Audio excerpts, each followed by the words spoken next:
Once upon a time, not so long ago, there was a little girl, and her name was Emily.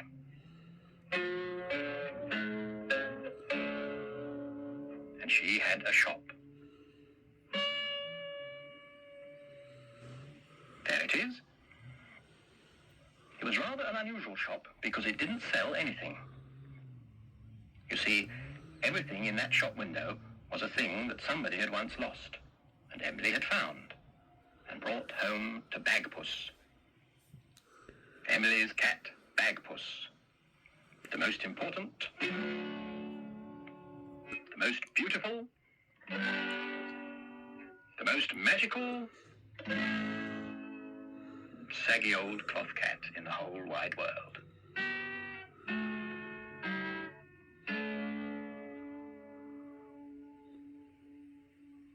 Well now, one day Emily found a thing. And she brought it back to the shop and put it down in front of Bagpuss, who was in the shop window, fast asleep as usual. But then Emily said some magic words. Bagpuss, dear Bagpuss, old fat furry catpuss, wake up and look at this thing that I bring. Wake up, be bright, be golden and light. Bagpuss, oh hear what I sing.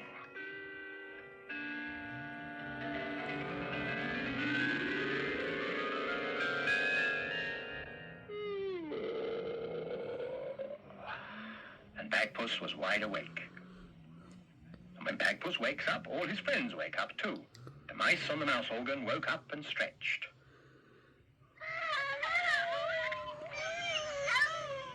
Madeleine, the rag doll. Gabriel, the toad. And last of all, Professor Yaffle, who was a very distinguished old woodpecker. He climbed down off his bookend and went to see what it was that Emily had brought.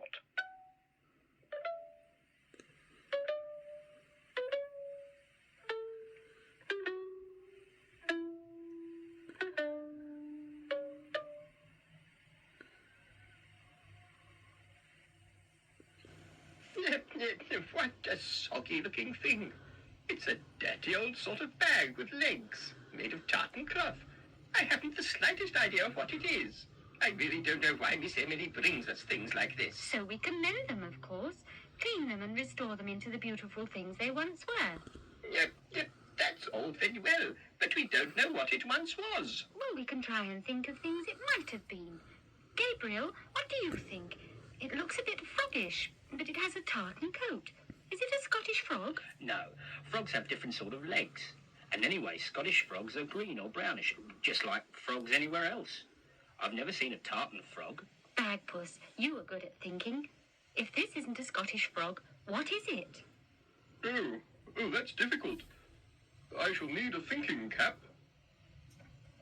Here's one. Will this do? Ah, a tartan thinking cap, a tam o' shanter. Oh, thank you. Let me see if I can think Scottish thoughts in a Scottish thinking cap. So Bagpuss thought.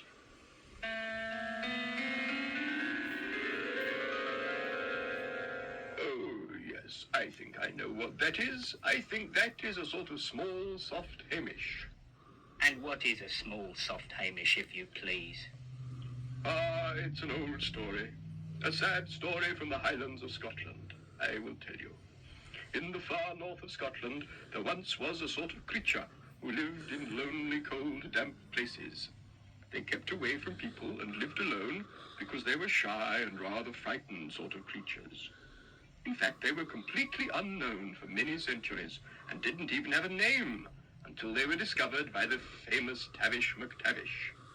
Now, Tavish MacTavish lived all by himself in a tiny house high up in the mountains. He lived there not because he liked to live alone, but because he liked to play the bagpipes.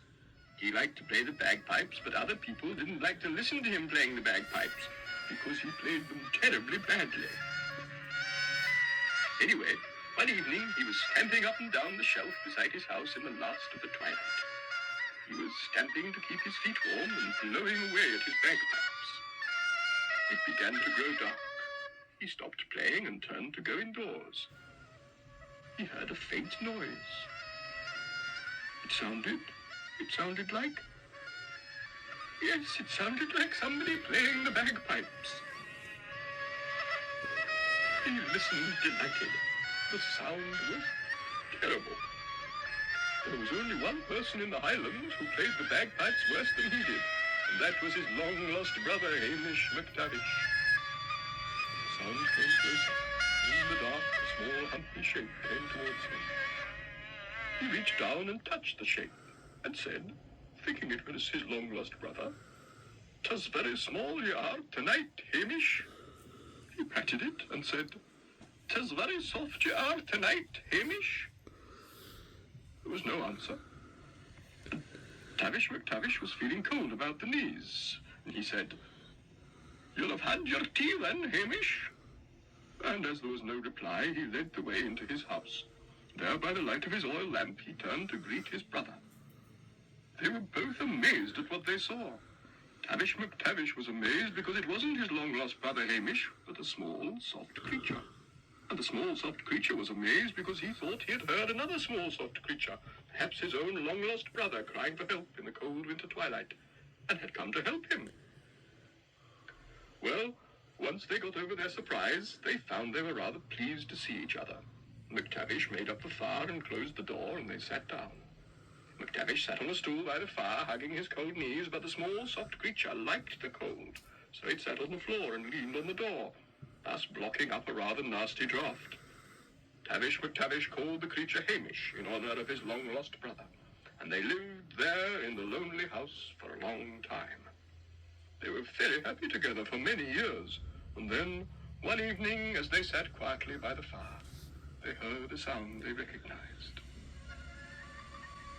Was it the distant sound of badly played bagpipes, or was it the distant crying of another soft Hamish? Tavish McTavish looked at his friend. He said, "Is it my long-lost brother we hear playing a scuttle on the bagpipes?" The soft Hamish shook his head. "Is it your own long-lost brother calling you to come home?" asked McTavish. The soft Hamish nodded and looked very sad.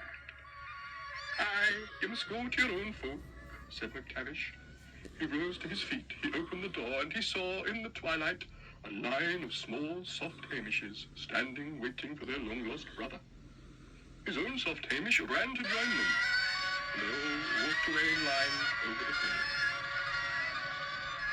The noise they made as they sang together was quite awful, but Tavish McTavish stood and listened until the last notes had died away in the distance. Then he went back into his little house. He picked up his bagpipes, but he didn't feel like playing them anymore. "Aye," he said, "it's time to go to my own folk." He put on his boots, closed the door of his house, and, tucking his bagpipes under his arm, he walked down to the village where he had been born. He went to live with his sister-in-law, Mavis McTavish. She was a strict lady and did not like the sound of bagpipes, and he never played them again. It's a very sad story. It's not only sad, it is silly. It's not only silly, it is not true. There's no such thing as a small, soft Hamish that makes noises like bagpipes. It is all nonsense. It's quite obvious what that thing is. It is a porcupine. A porcupine? Yes, a porcupine without any spikes. But there's no such thing. Porcupines have spikes. Well, we've lost them somewhere. What we need is a good song to encourage it to grow some new spikes. Porcupine for Oftentimes. Here's the one. Heave, heave, heave, heave. The marvelous mechanical mouse organ.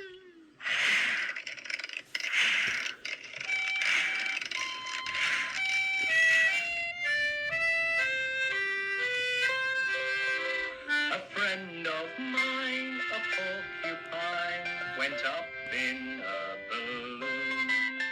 He sailed it here, he sailed it there, he sailed it nearly everywhere, except perhaps the moon. He sailed with ease across the seas, an inch above the waves, and only joked at getting soaked, at which an ancient codfish croaked how nicely he behaved. He sailed it rough with snarling tough wild animals below. He sailed it fine and tried to find some gentle things to live behind the sunset's rosy glow. He sailed it hot above a lot of scorching desert sand. He sailed it cold, as I've been told, where crowds of happy penguins hold their flippers hand in hand. He sailed it high beyond the sky, and then I must explain. A spiky spine, a porcupine, popped his balloon so proud and fine, and brought it down again.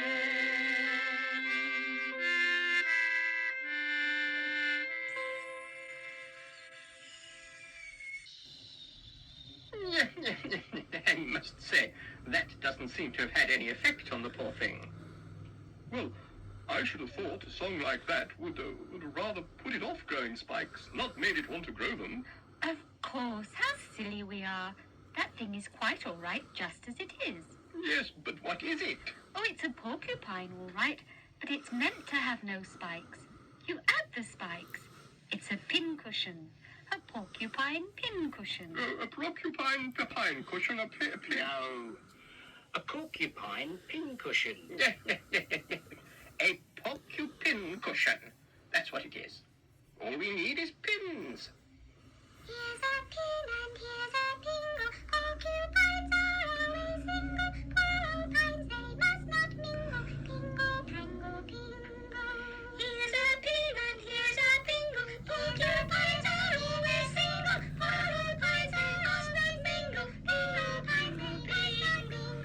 Here's a pin and here's a pingle. Porcupines are always single. Porcupines, they must not mingle. Pingle, prangle, pingle. Pingle, prangle, pingle. Pingle, prangle, pingle. There it is. A perfect porcupine pin cushion.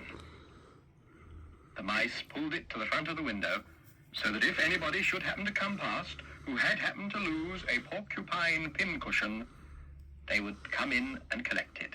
And so their work was done.